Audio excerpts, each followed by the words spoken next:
May the force be with you is a phrase used to wish a person well to overcome a challenge. The invitation in this podcast, May the life force be with you, is to explore what it means to truly feel alive, to appreciate the physical, emotional, and spiritual connection to our energy, and finally to understand how this impacts who you are and all that you do. May this conversation inspire you to thrive. This episode of May the Life Force Be With You is brought to you by Moment Company and the Moment Pebble. The Moment Pebble is a beautiful, natural stone, light-guided breathing device and is a unique gift for someone who needs that gentle reminder to stop and take a break, to take moments throughout their busy day and to practice mindfulness. Just head over to momentcompany.co, that's momentcompany.co, and enter the code LIFEFORCE at checkout to receive an exclusive 10% podcast discount. Hi. Hi. We were just saying we haven't spoken in a little while because you have been in Egypt, and although we've been recording some podcasts with guests, we actually haven't really spoken since the start of the year. This is quite strange, isn't it? And I was just sharing with Kahreela that we're recording this my morning in Australia and your nighttime in the UK, and I'm coming in with very different energy because it's usually the other way around. So it just makes me realize that your life force really does fluctuate in those daytime, nighttime hours. It really does, hey? It really has a different current in the morning or the evening, for sure. Yeah, it's like midnight here. So I'm like, ooh, it's my life. My life force is in my bed. And it's even later. It's like 2 a.m. for me in Egypt because I'm still on Egypt time. So, yeah. So tell me, how is Egypt and how is the integration back into what one might call the real world? Although I don't know if where you've been has actually been more real. Discuss. Where I have been has definitely been more real. Integration from land work is always the hardest. Like, I knew it was going to be hard, but it's hard. You feel so discombobulated and disconnected, and it's hard to... It feels like you go back into contraction, is what I would say, and it's particularly hard. So for the lay person, start with, what does integration mean for you, and what does contraction mean? So integration, like my guides are so pro integration. Like integration, the root meaning of the word integration is wholeness. It's when the medicine or the journey or the healing drops into the body and becomes part of you. And my guides had this saying last year. They were like, if you don't integrate, you inflate. So either it goes down or it goes up. And inflating tends not to be a very good thing. It tends to mean that you just get a very over-energized ego. And so integration, is the process of letting whatever change you've just called in and worked with really kind of land, really, isn't it? Arrive. For me, integration feels like grounding. It feels like being present and really kind of aware, or a heightened awareness of how you feel based on the experience that you've just had. And it can be, you can have micro moments of integration, I think, as well. It doesn't always have to be kind of big gestures. Sometimes just after like a breathwork session, or even a nice yummy yoga class, or even just a really nice meditation, you kind of open your eyes and everything feels a little bit different. And even if it's just those micro moments of, oh, I feel a bit different than I did a minute ago, is a form of integration, because you're just letting that softness, that experience, that whatever it was that you brought into your body, just kind of, you just feel it. You just letting yourself feel for a little while. So I just wanted to kind of reflect on how it might feel on a more kind of momenty day-to-day basis for someone that's like, well, I'm not going to go off and do land work in Egypt. How does integration, what does it mean for me? But for me, I think it is just, whenever you do something, feel something, experience something, it's just taking that little space and opportunity just to kind of feel present and be aware in your body how you're feeling, or how it might have changed your perspective or choices that you might make moving forward. And it's aligned to that event or experience that you had. I think you're absolutely right. It's the yogi moment of Shavasana.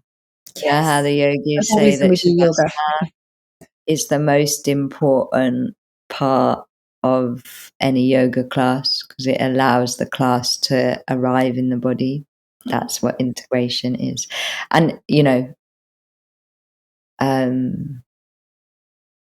I think in modern times, we don't really know how to integrate.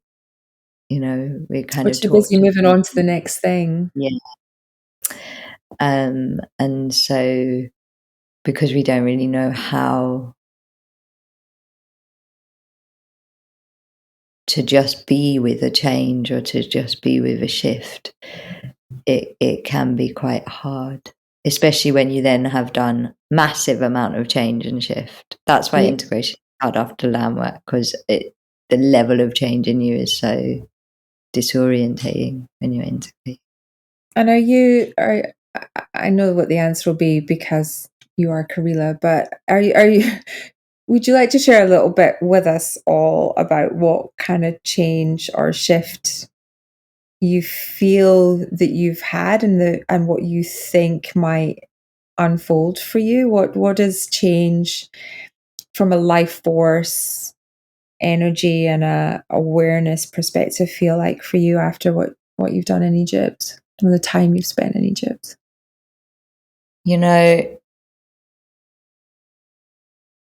There was so much, 16 days, I feel like, and every day was amazing and every day was magic. And there were so many profound things that happened. And I think so I'm trying to think which direction to go in. There was, I guess Sinai is the place to talk about, because that's what the journey was all about. And, the whole journey was a pilgrimage to Sinai, and Sinai itself is a pilgrimage. Like, I had climbed it in my 20s and for some reason blanked out how hard it is to actually climb Sinai. But it's twice the size of Snowdonia. Wow, that's a significant milestone. It's a big mountain. How long did it take? So it took all night, because we were going up there for sunrise. So it took all night, basically. And it's not an easy, you have altitude stuff, you have breathlessness. It's a proper mountain to climb. And, in Egypt, we were really given passage. It was beautiful from the minute it started. Everywhere we went, we were given passage and welcomed and supported by people in a way that I have never experienced before. It was just so beautiful, the way that the interactions we were having with every driver, every guide. It was just amazing. And the guidance about Sinai and this climb was that the walk itself was part of the work we were doing and part of the ceremony we were doing. And that we had to do the walk in this state of essentially mindfulness, like connecting to the prayer and the land and the golden thread and truth and peace. Essentially this was a peace mission. And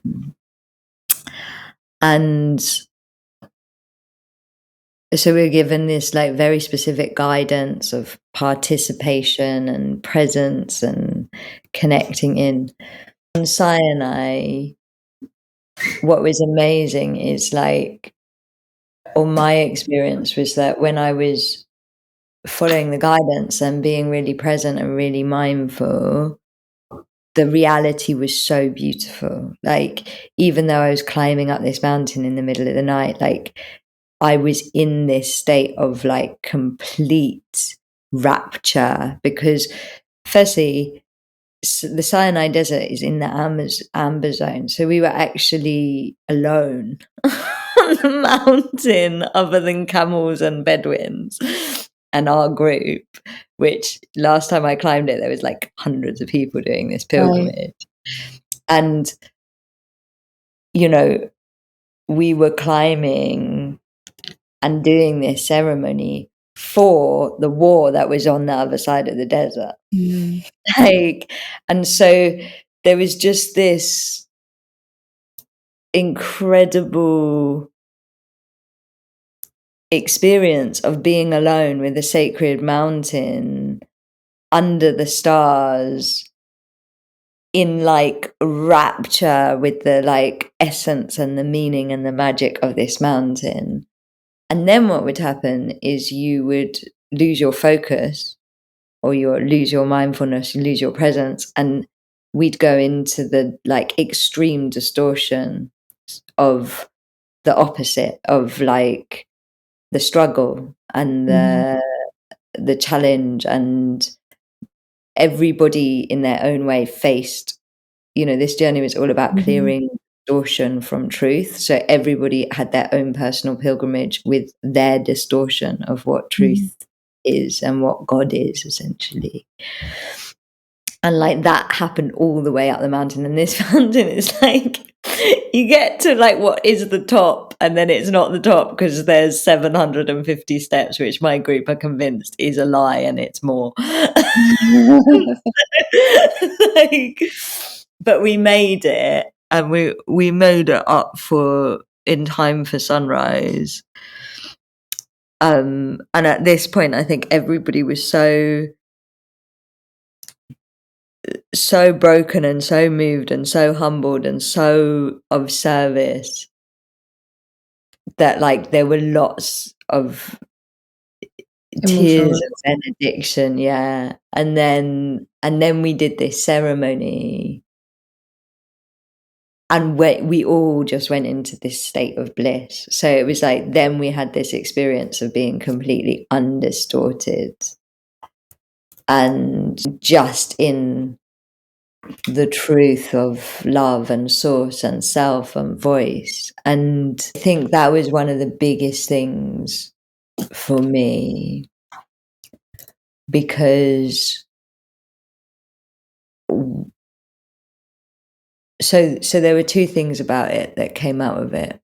One, and we've talked about it on the show before, is the shadow of Pluto in Aquarius is lemmings going off a cliff. And what the guide said afterwards about the Sinai climates, they were talking about how land work is essentially gardening in the collective consciousness. So you weed, you plant seeds, that's what it is.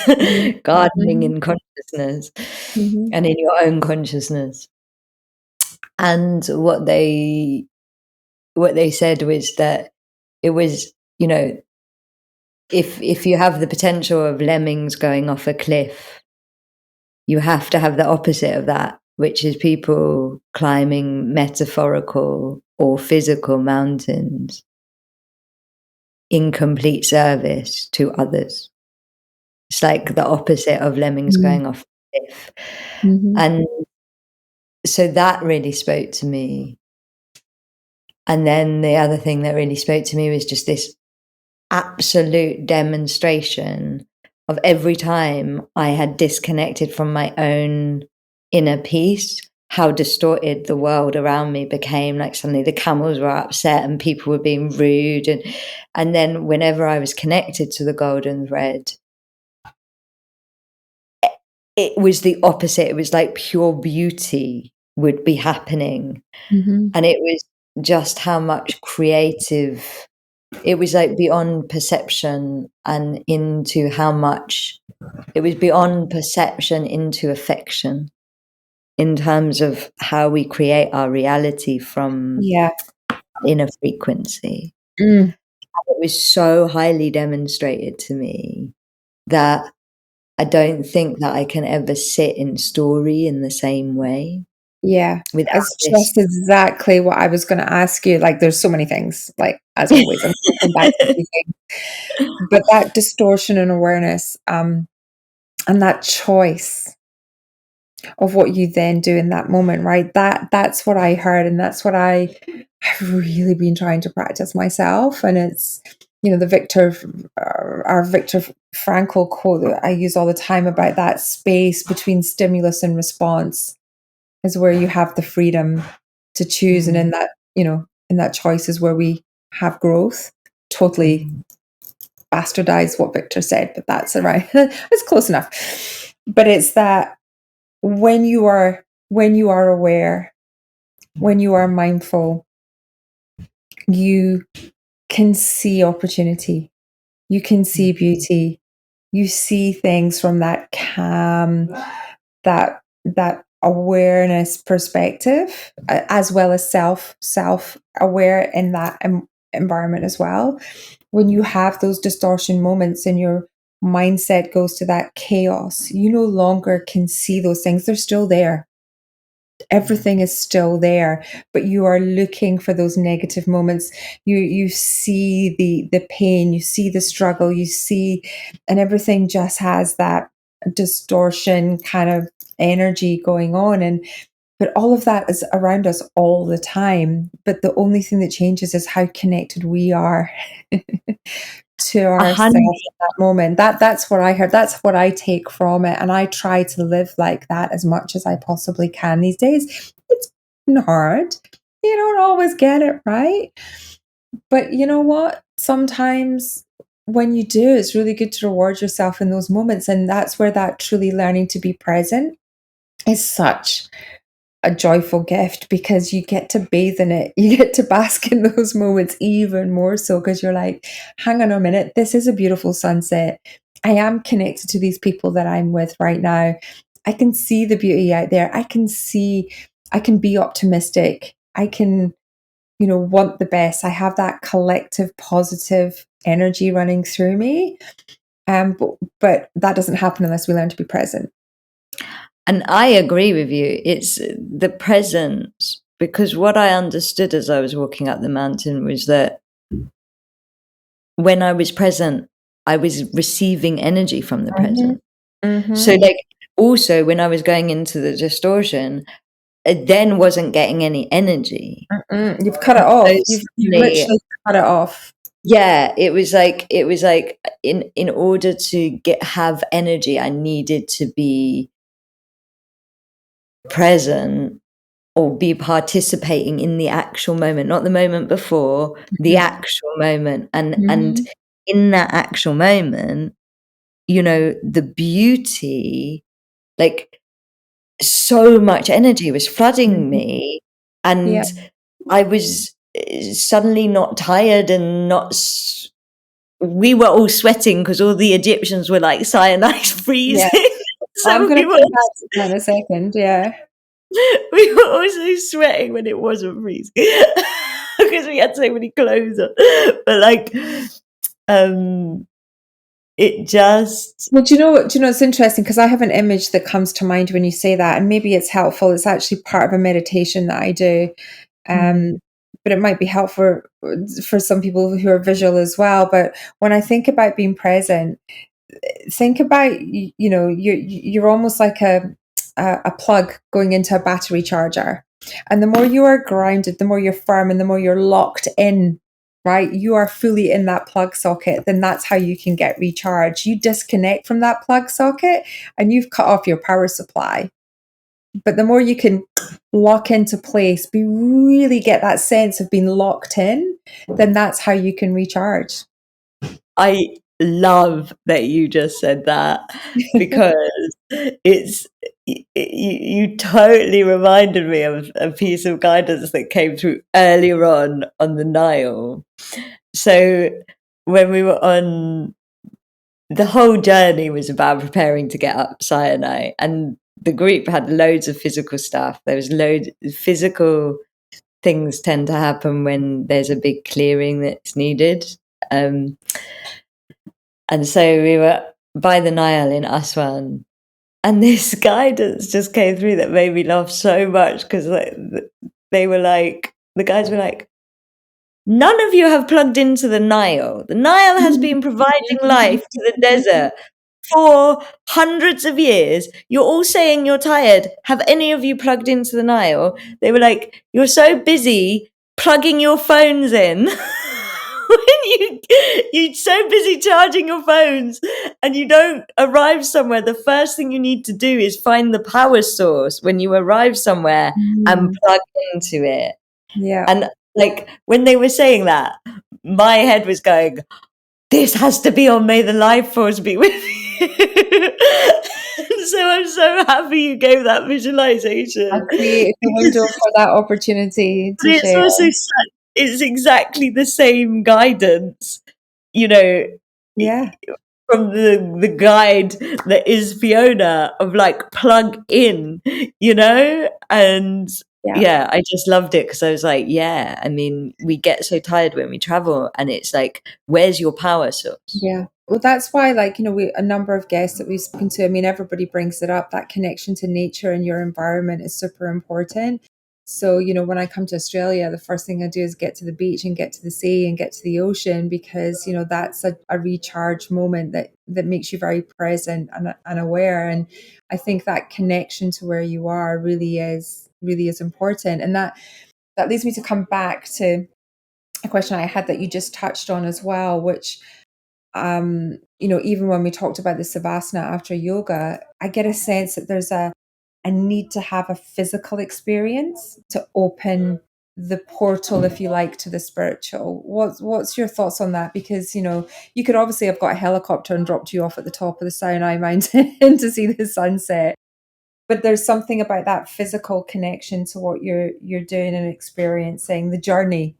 I feel that if you're just in your head all the time, you don't get the same experience. It needs to be that full body, that that wholeness, back to your integration.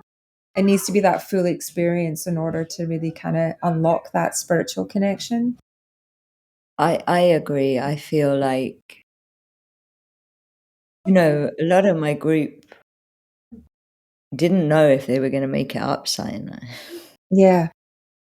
As you say, Um, it's not a small task. It's not just going for a walk along a mountain walk. It's a mountain. and it's a pilgrimage, and this was a true pilgrimage.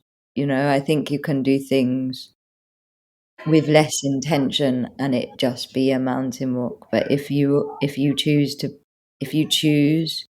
to journey with a mountain, then that mountain is going to make you climb your own inner mountains. There's something about you also doing it physically.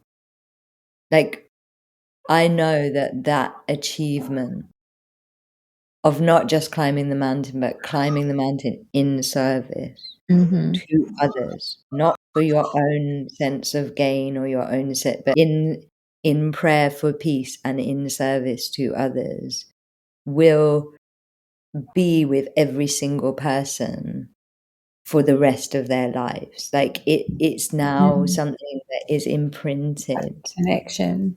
within them and who they are. Like, it becomes who you are when you physically achieve it, you know? And like the mountain, like the lesson that I had about manifestation and whether I was coming through my own golden thread and how much it was more than perception. It was like I witnessed the reality changing, like, and I witnessed it in the physical. Do you see what I mean? Whereas Mhm. otherwise it's conceptual if you're just meditating and having the insights. Does that make sense? Yeah. I think it's why, in a way, like, in the same as what you do, it's like when you take this work into a corporate environment, for example, and you see the change Mhm. on the ground level, it's not theory anymore. Do you see what I Mhm. mean? Yeah. My guides say knowledge. They say wisdom is knowledge that has been lived, and so and so a pilgrimage like this is about taking knowledge and turning it into wisdom Yeah. Yeah. because of the journey, not because of the Mhm. amazing sunrise. I mean, the sunrise on Sinai, though, you know, the light bounces off the desert. Mm. And so it is a rainbow sunrise. Like, it looks like the sea and the sky, like, and purple and greens. You're just like, it's the most amazing sunrise you could ever see. I believe it's the most amazing sunrise in the world. Wow. I'm sure it is, and I'm sure, as I say, that being fully present, being with other people in that same mindset just makes everything more vivid. Like I say, when you come out of a deep meditation, or if you've been in a session like that, and I will say to people, look how brighter, look for the new colors. What can you see that you didn't see before? Because your mind is just expanded. You're coming from a place of openness. And so when you see something like that, you know, as a collective, then that openness just means, I think, that things are more vivid. They're brighter, they have more meaning, you see more depth, you see more color. I do Mm, believe that. I agree. You see through different eyes. Yeah. Yeah. For me, it was like understanding that you can only really see through truth or distortion. Right. And the truth of the world is so beautiful. And there is so much kindness and there is so much love and there is and and and peace is given. Mhm. And then the distortion is feeling like you are not part of that. Right. And when you perceive through the distortion, there's lack. That's interesting, because there's the not being connected, that distortion. As I say, I come back to the beginning, it's to the environment around you, the people around you. You don't have a connection to community, but I come back to that point, you don't have connection to self, because that's where it Yeah. all starts. And so there's Yeah. just layers of disconnect that are going on throughout those stages. And when you see someone that can be, good old word funk, when you're just in a funk and you can see someone just not in their own body, not in their own self, they then detract, they become removed from conversations, they can be removed from their environment, and you just kind of keep going down that energy scale, that life force energy scale, the more distortion that goes on. And then, the reverse happens when people have more of that kind of truth and connection in self. It is a sliding scale. And, we all move up and down it all day long. We Yeah. do. No one's perfect. No one sits in complete truth and alignment all day long. But it's just how quickly we can catch it, how quickly we're aware of it, and how we can bring ourselves back up that life force energy truth scale. That's the magic. Mm. Yeah.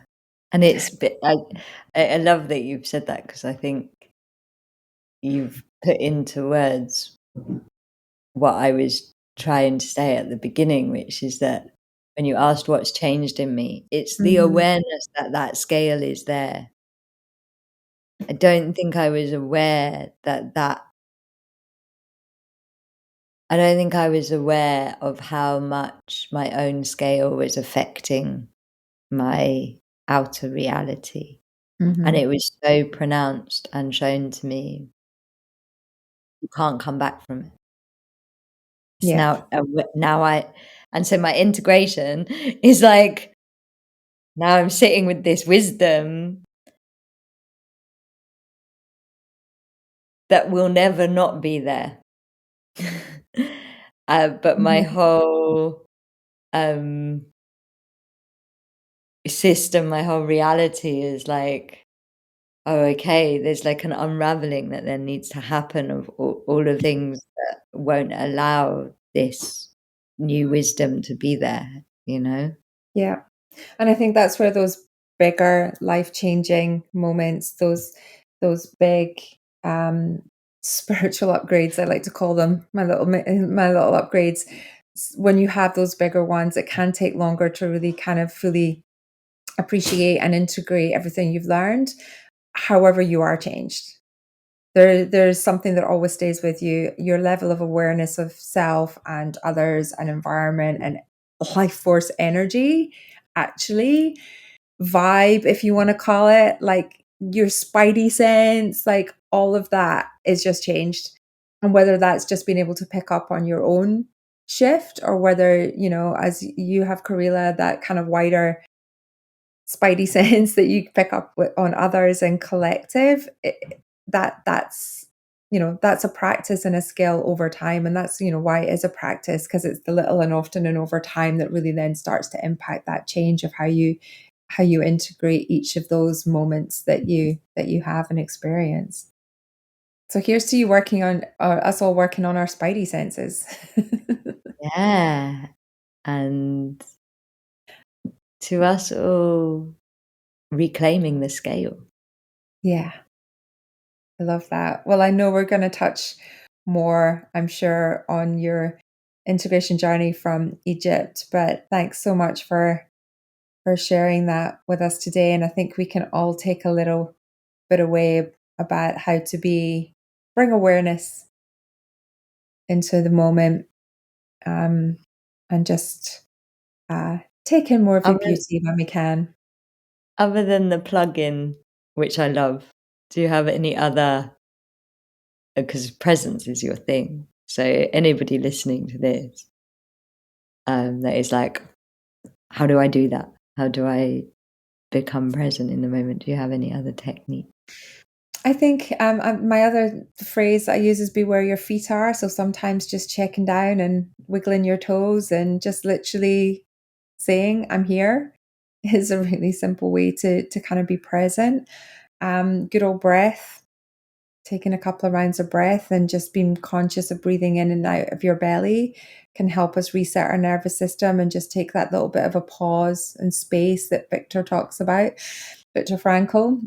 And just, knowing that you have a choice at any given time how you respond next and to how you feel. And that's the kind of next level of advancement. But be where your feet are is usually my toe wiggling exercise.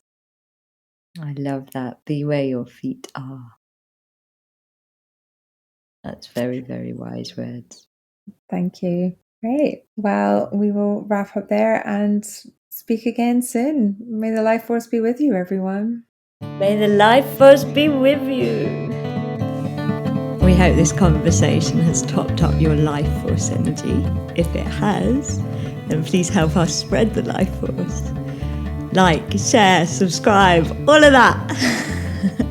And may the life force be with all of us.